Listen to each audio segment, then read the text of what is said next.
Jeigu jums ar jūsų artimajam reikalinga pagalba namuose, mūsų komanda pasiruošusi jums padėti. Gali padėti surasti jums tinkamą darbuotoją, kai reikia šių paslaugų. Susižalojate ar patyrėte traumą ir jums reikalinga pagalba buityje. Jeigu jūsų artimasis guli ligoninėje ir netrukus jį paleis į namus, jam bus reikalinga nuolatinė priežiūra. O galbūt jūs esate kelių vaikų mama, kurios vyras daug dirba ir jums reikalinga pagalba buityje.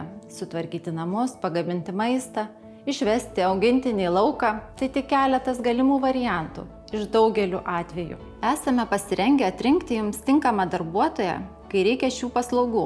Padėti su asmens higiena, prausimas, pagalba tualete, atlikti namų ruošos darbus, namų tvarkymas, skalbimas, lyginimas, nupirkti maisto produktus bei kitas būtinas priemonės, vaistai, higienos reikmenys bei kitos prižiūrimam asmeniui būtinos priemonės, pagaminti maistą, suderinti vizitus pas gydytojus bei palydėti juos, kartu praleisti laisvalaikį, bendravimas, pasivaikščiojimai, išvykos, pasirūpinti augintiniais, maitinimas, švaros palaikymas, jų išvedimas į lauką.